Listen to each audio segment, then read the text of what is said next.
So today we have Dr. Chen. He's an assistant professor of epidemiology in the Department of Environmental Health Sciences at Yale School of Public Health. He's also currently the director of research at the Yale Center on Climate Change and Health. Before joining Yale University, he was a postdoctoral fellow at the Institute of Epidemiology at German Research Center for Environmental Health. I'm not sure if I can get the German name correct, but it's Helmholtz Zentrum München. But Kai, exactly. You can correct it if I'm wrong with that. That's at Nuremberg in Germany. He was also a visiting scholar at Columbia School of Public Health. He obtained his PhD in environmental science and engineering from Nanjing University in China. He has over 45 peer-reviewed publications in really high-profile environmental health journals. And he's given numerous presentations in climate change, both nationally and internationally. And today we are very happy to have you at our seminar. So Dr. Chen, welcome, and the floor is yours.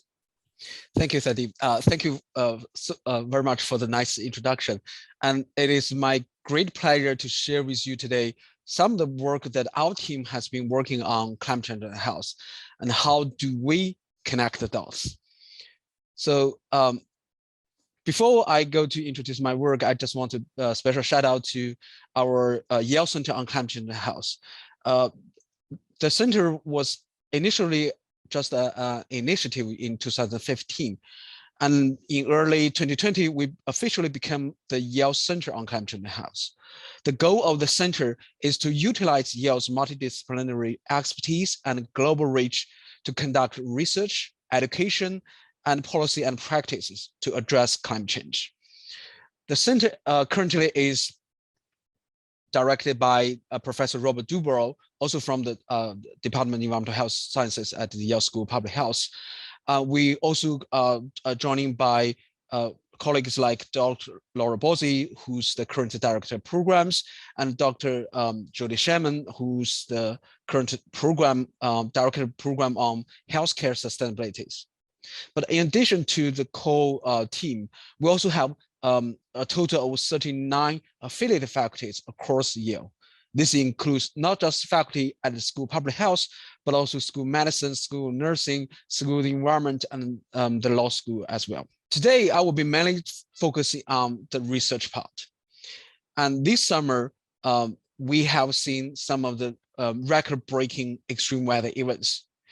There was an unprecedented heatwave event across the Pacific Northwest, which was later determined as a 1 in 1,000 year event.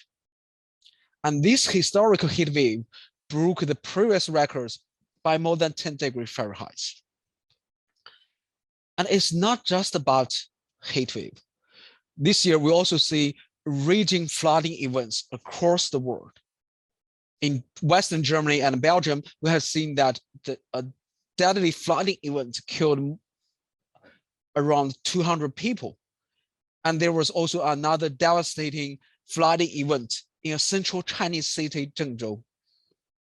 We're also seeing flooding events accompanied with landslides in Mumbai, India, and also some stunning flash flooding events in big cities like London and even in New York City. So from these extreme events, we know climate change is already happening. And the recent advances in climate science tells us that using the event attribution tool, we can actually determine not just the possibility and the intensity of extreme weather events, but actually for each of these individual extreme weather events, how much and to what extent of this individual event was linked to the warming climate. A group of scientists at the World Weather Attribution Initiative, they did a very rapid attribution study, and they found that for the Western Europe flooding events, such event was a once in 400 years event. It was made likely by the warming climate about 1.2 to 9 times more possible by comparing today's climate with a climate that without any human influence. Similarly, they also found that the Pacific Northwest heatwave event would be virtually impossible without the human-caused climate change. And the list goes on and on. So we know climate change is really playing a role in all the extreme weather events we have been seeing.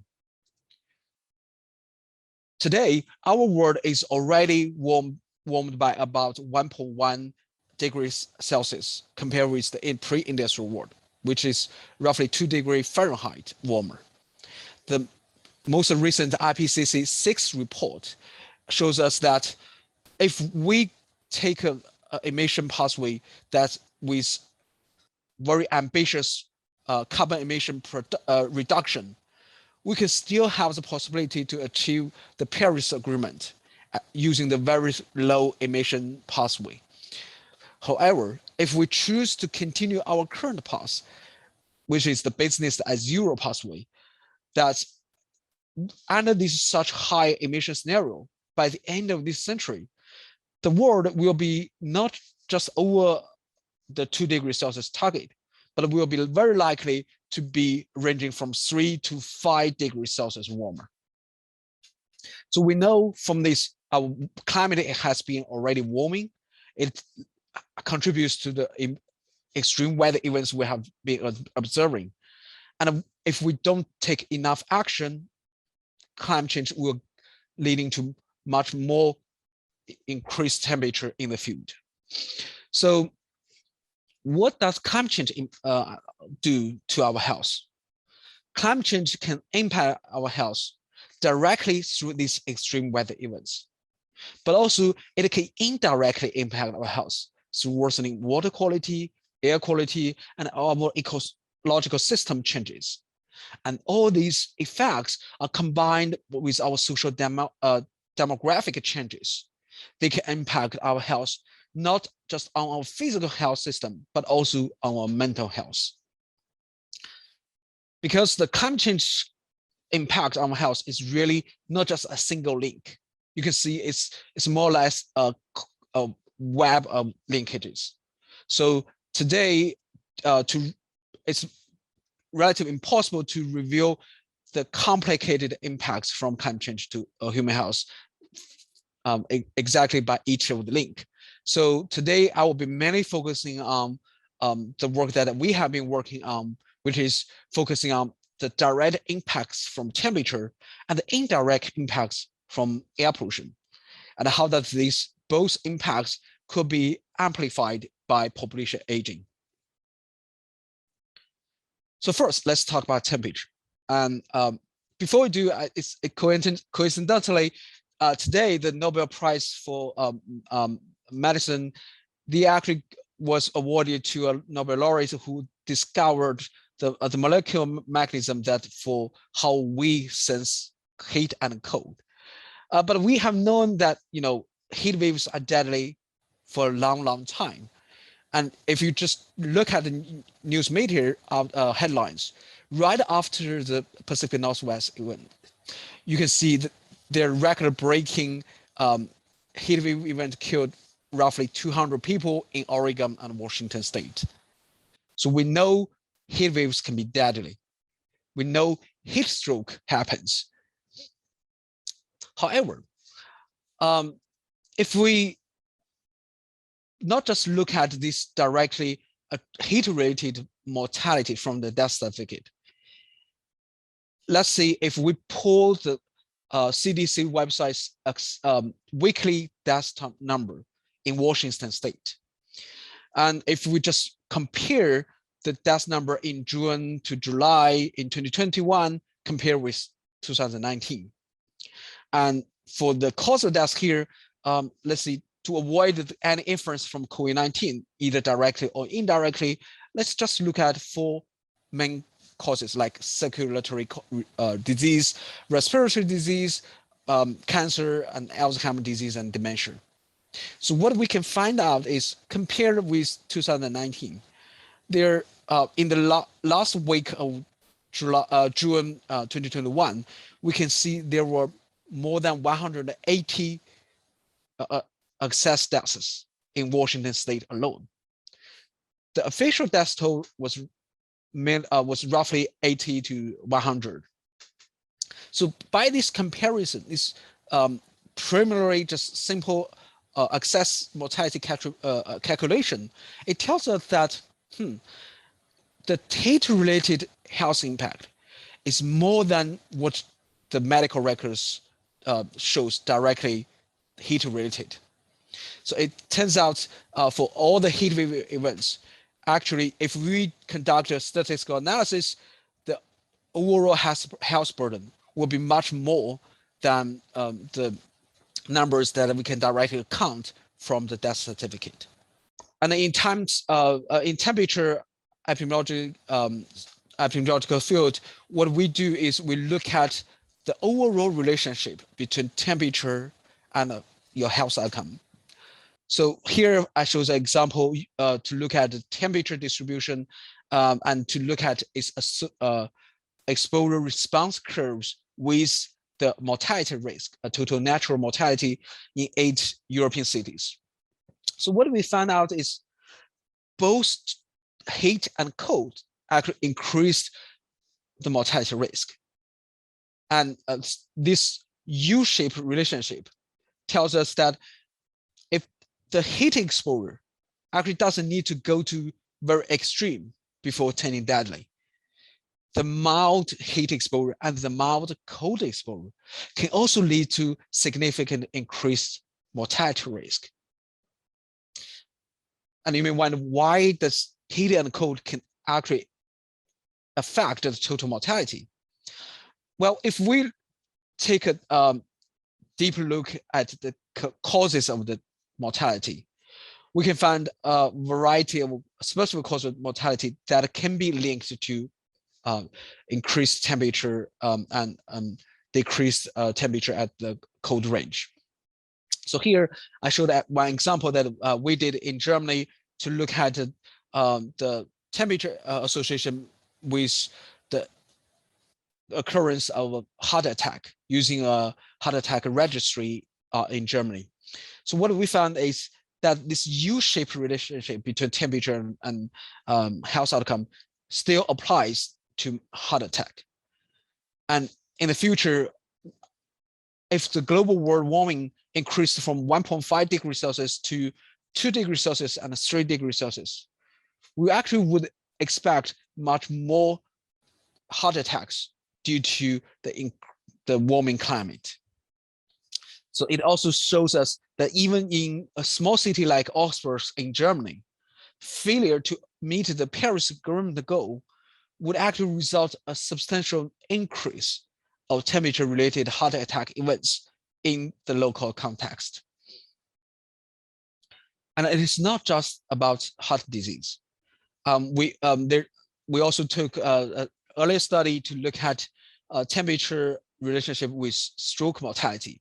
And here we found that increased heat exposure are significantly associated with increased risk for stroke mortality, including both ischemic and hemorrhagic stroke mortality. And the heat effect is not limited to the cardiovascular system. We also see evidence for respiratory system diseases and renal failure diseases as well. And more recently, our research revealed that in New York State, the heat exposure can actually increase the emergency room visits for not only the total mental disorders, but also virtually all the major categories of mental disorders. This includes the anxiety disorder, the mood disorder, substance abuse, or dementia. So indeed, the impact of heat and cold can have effect on a variety of organ systems. And if we consider all these specific causes of diseases that can be significantly associated with both heat and cold, we can calculate the attributable burden of the all-cause mortality that can be are contributed due to heat or cold. And what we find out is that the short-term exposure to heat and cold combined together contribute to roughly 12% of all-cause mortality in the case study in Jiangsu Province, China. And among these, roughly 7.6% were due to some of the major diseases like stroke, like heart disease, like COPD, diabetes, and Alzheimer's disease and dementia. But we also find that for some of these non-natural or not accidental deaths, like injuries, they can also be significantly associated with both heat and cold exposure. So indeed, in a way, we can reveal the total burden of the either heat or cold impact on our human health. And just recently, the Lancet published a global burden disease study revealing that roughly 2 million deaths per year can be due to either heat or cold across the world. So we know heat exposure is dangerous.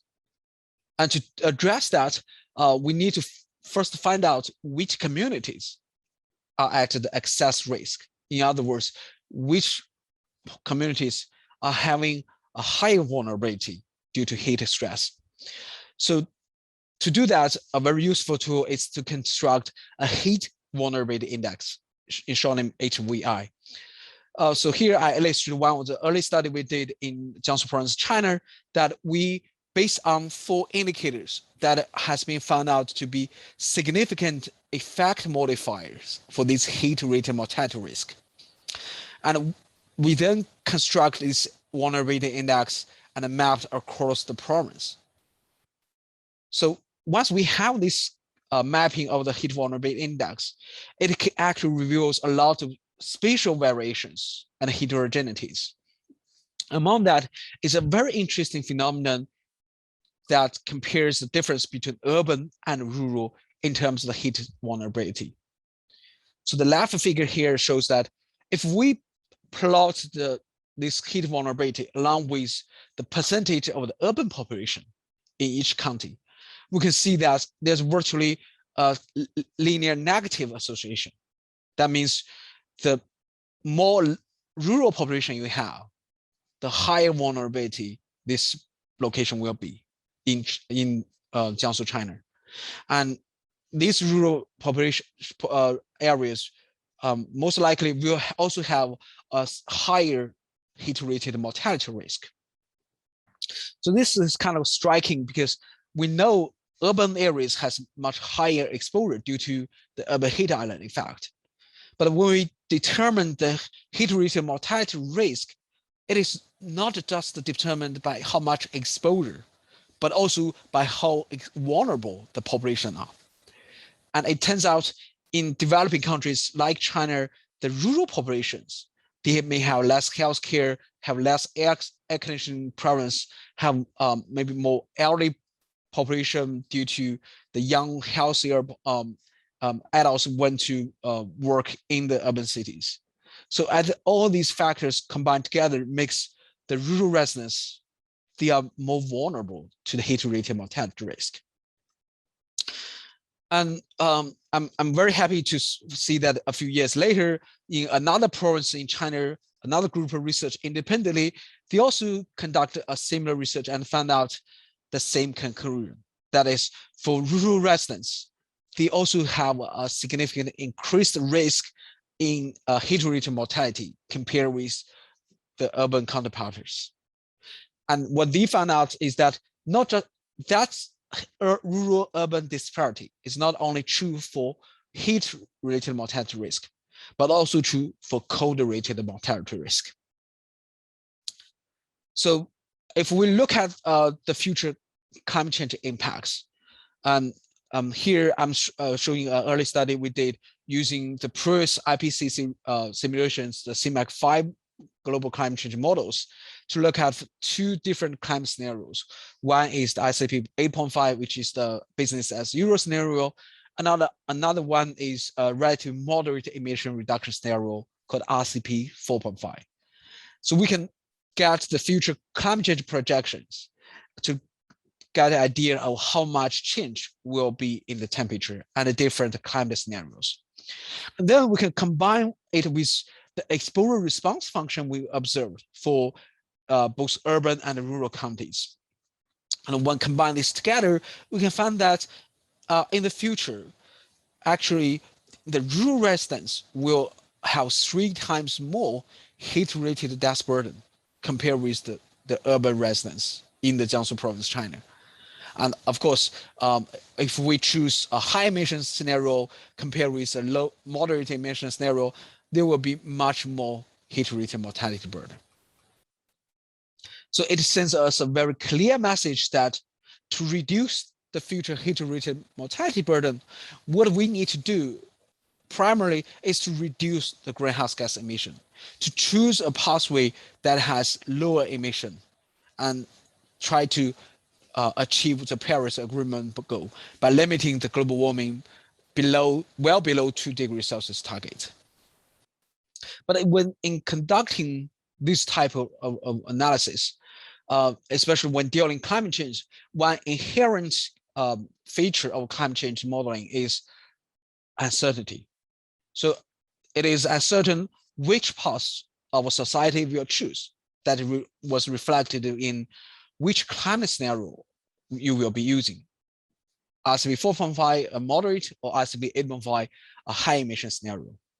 But also because the global climate modeling is such a complex task that we actually find out the largest uncertainty from this type of work is actually due to the choice of global climate models.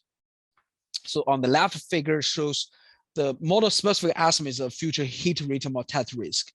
As you can see, the difference across these models can be a magnitude of difference. And the larger uncertainty from climate change model was followed by the choices we made for the future scenarios. But kind of surprisingly, the population size change only plays a minor role here.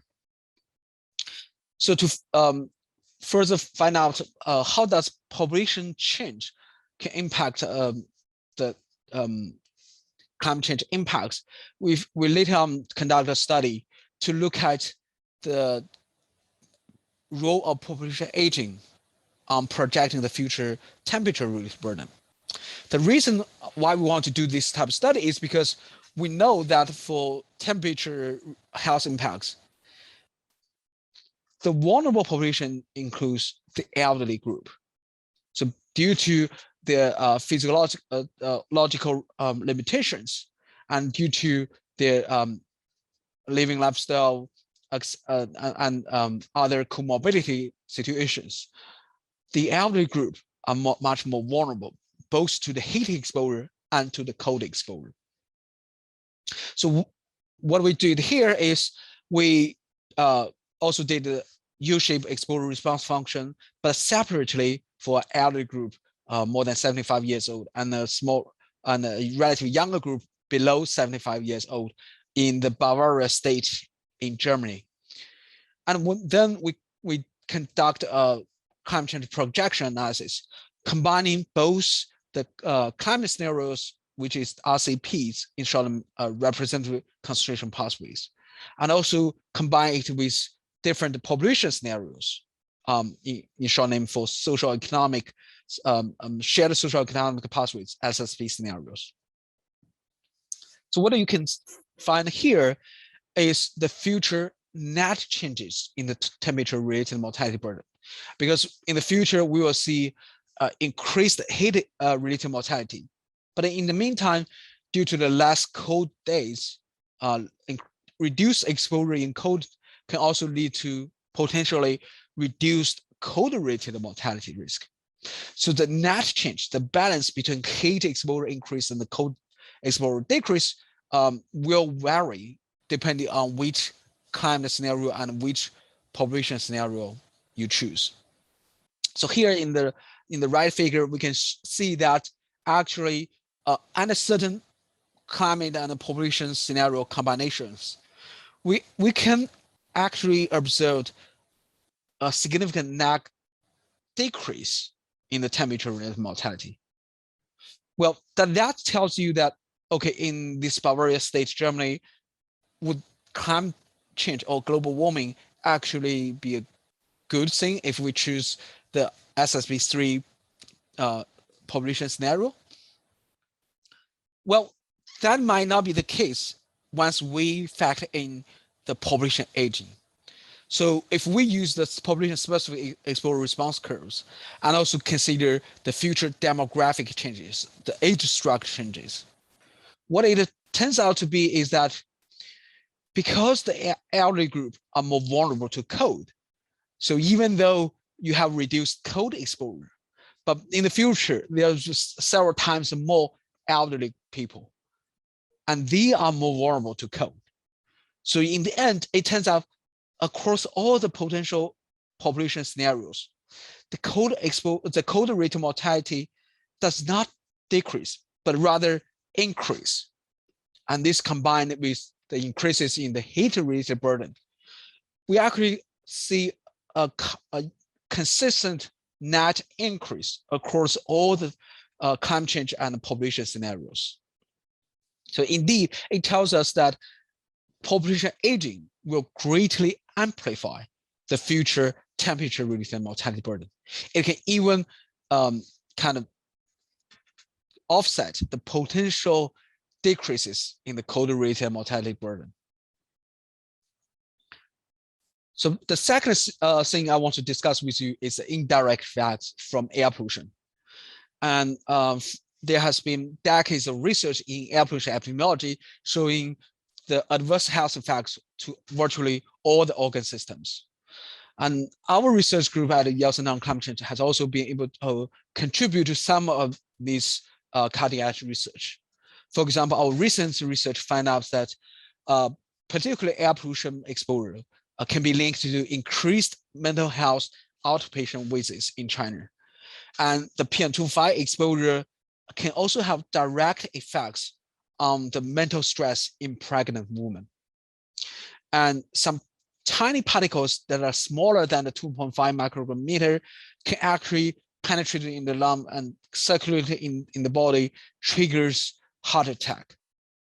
And also this particular matter pollution can also lead to increased risk for emergency room visits for urinary system diseases.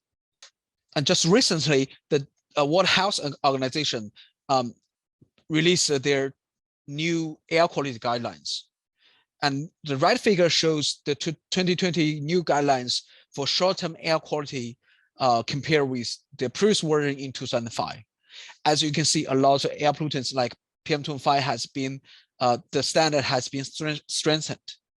But also, there's the ozone standards remains the same, and they added a new standard for the outdoor ambient carbon monoxide.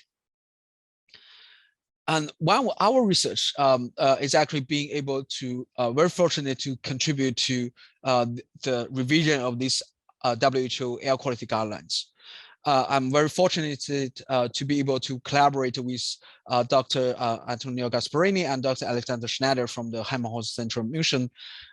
We use a global multi-country, multi-city dataset to look at the association between ambient carbon monoxide and daily mortality. So what we found out is that for these more than 300 global cities, 99% of the days, they have a daily carbon monoxide below these 4 milligram per cubic meter. And even for the days that meet the new released CO guidelines, there will be still significantly increased risk for CO-related mortality. And this significant risk persist even when the carbon monoxide values are below the 1 milligram per cubic meter. The other pollutants I want to mention is ozone pollution. And we have also done a similar study to look at the threshold of ozone and mortality in 7 provinces in Jiangsu, China. And what we found out is that for the ozone concentration below either the Chinese guideline, the US guideline, or the European current guidelines, there will be still significant ozone-related mortality risk.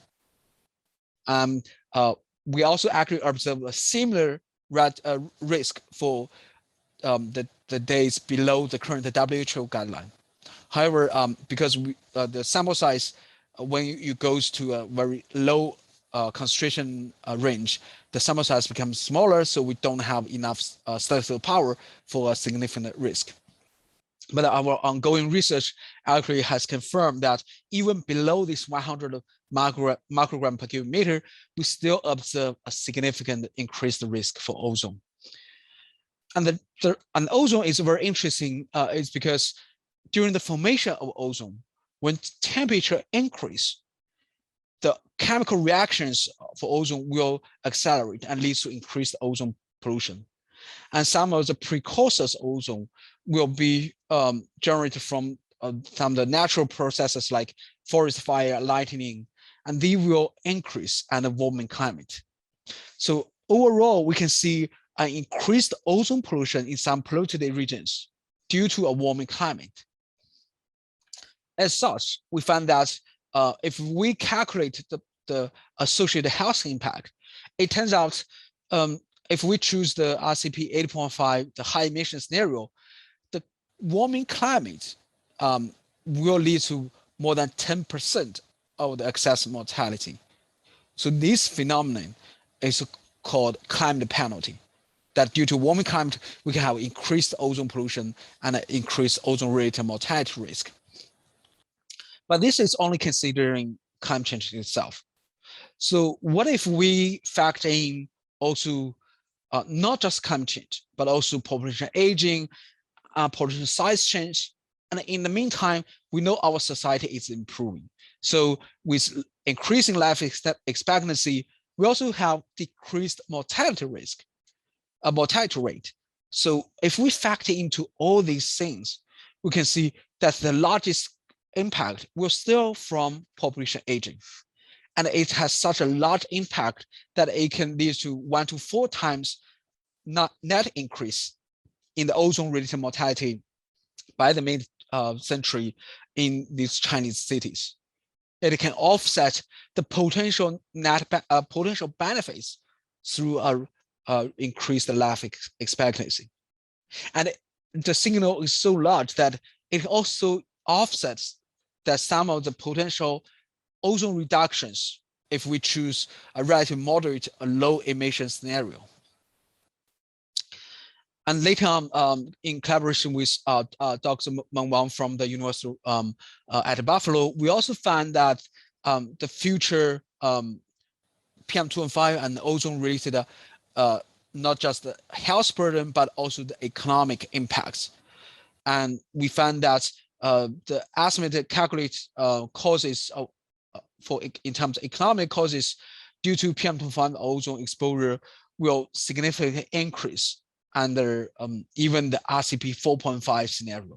Right now, we are talking about the impact of climate change through directly temperature effects and indirectly from air pollution. But these two pathways are not quietly independent. They have close linked because temperature and air pollution are usually highly correlated. And exactly because of this high correlation, sometimes it makes it very difficult to disentangle these two effects. And in the future, if we want to estimate the overall health burden from climate change, we need to consider both temperature and air pollution impacts and need to understand their interactions. But there are also other challenges. We know that the air pollution effects the short-term air pollution effects are usually acute, and sometimes the exposure relationship is linear. But for temperature, first of all, it's non-linear. Second of all, the heat effects usually occurs only a few days, but the cold effect can actually last for 3 to 4 weeks. So this complex exposure response curves, linear, nonlinear, versus the different lag stretch, a few days versus 3 to 4 weeks, really makes this task very complicated. So what we have been working on over the past few years is try to combine the recent developed distributed lag nonlinear model with some of the effect modification analysis. And what we found out is, for example, in the MMAP study in more than 80 US cities, the ozone-related mortality risk actually was the highest when temperature was high. And we also found out there was a significant effect modification for high temperature on the ozone-related mortality risk.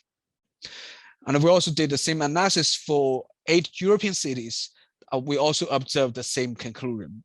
But vice versa, we also find that when for the temperature mortality exposure response curve, it's actually when the ozone exposures were higher, you also have a significantly higher heat-related mortality risk. So in a way, it is a kind of two-way effect modification. So high temperature, it can enhance the ozone effect, but also high ozone pollution might also enhance your heat effects. And this indeed significant interaction should be considered in the future when we consider the compounding effects from both high temperature and high air pollution episodes. Lastly, I want to mention a little bit about the COVID-19 lockdowns and the air pollution. So last year, since the outbreak in China, there has been a nationwide lockdown to contain the virus. And during the lockdown, we can see that due to the reduced traffic mobility, the traffic emissions was substantially reduced. As a result, we have seen the traffic-related pollutants has been substantially reduced. One particular pollutant, traffic-related pollutant, is nitrogen dioxide. The reduction was so obvious that we don't even need to do some sophisticated modeling.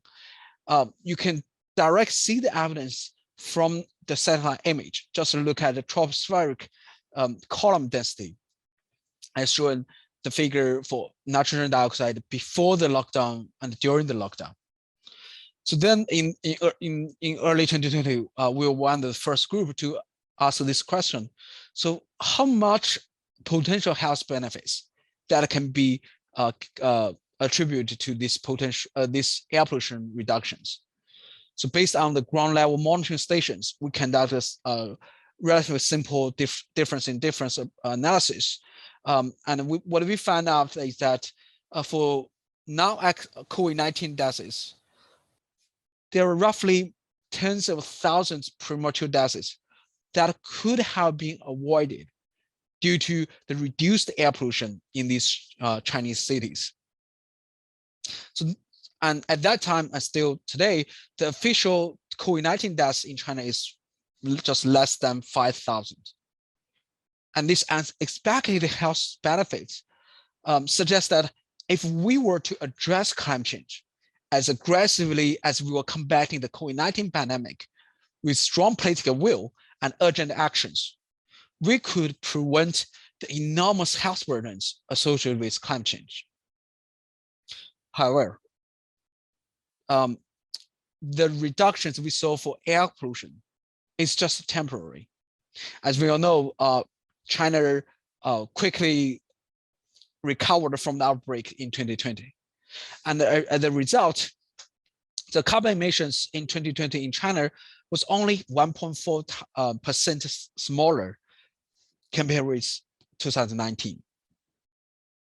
And globally, right now, by the end of August this year, the global daily CO2 emissions has bounced back to normal and exceeds the 2019 levels already. So to move forward, to achieve a sustainable health benefits from the reduced air pollution health impacts. What we should do is really need to reduce the greenhouse gas emissions using a variety of climate mitigation measures to promote public transportation, to use more clean energy, to choose a more climate-friendly lifestyle, and try to reduce the vulnerability to climate change through a lot of climate adaptation measures. So with that, I would like to summarize today's talk. We know that climate change is happening, is causing a lot of extreme weather events. It can directly impact our health, but also indirectly impact our health through worsening air pollution. And with population aging, the future impacts on our health will substantially increase. So what we really need to do is urgent actions to mitigate and adapt to the future climate, the ongoing climate change. So lastly, I want to thank our research group at the Yale Center on Climate Change and Health, and thank you all for listening.